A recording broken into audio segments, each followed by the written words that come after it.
The annotation on the right of the screen is a link to Kanye's Yeezus album set to release tomorrow. Would you like to hear it or not? I will now play a clip from the Jimmy Kimmel Show while you make your decision. See, you look a little zoned out. Are you stoned right now?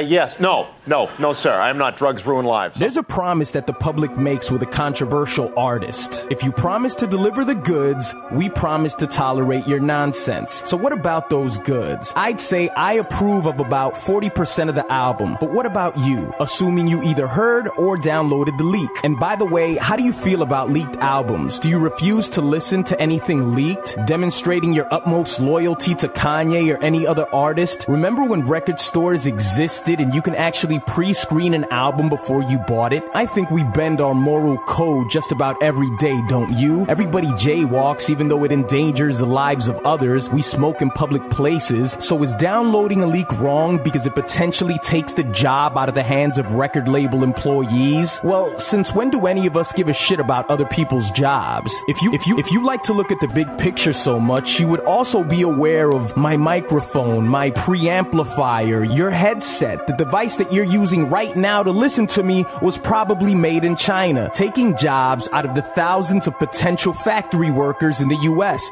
The clothes on your back. You get the point. If you're being such a stiff about downloading Yeezus, then be a stiff about it all is what I'm saying. But doesn't Kanye deserve my dollar? Yes, he does, but he's a brand. Kanye is not a regular person to us. Anyone who you can't walk up to in person isn't a person. But it's no surprise because we worship brand names, and I think refusing to download the album is an example of that. It's like cleaning your Jordans daily after wearing them, or waiting online for 5 hours on Black Friday. Your loyalty makes you feel like you owe him something. Plastering yourself all across cities around the world as if you were a burger chain is where that strange dichotomy of Kanye becomes very obvious. He's really becoming nothing more than a logo, a person being sold as if they were a basket of fucking fries. This, of course, while having thoughts and contradictions just like everyone else. This Yeezus record is very new to me, so for now, I'll say 40%. But when I played you that unauthorized clip, which is owned by ABC Studios,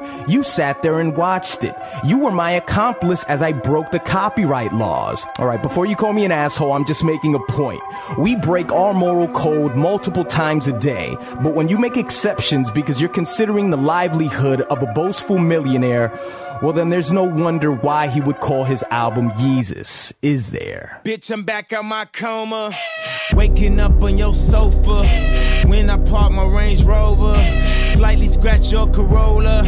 Okay, I smash your Corolla. I'm hanging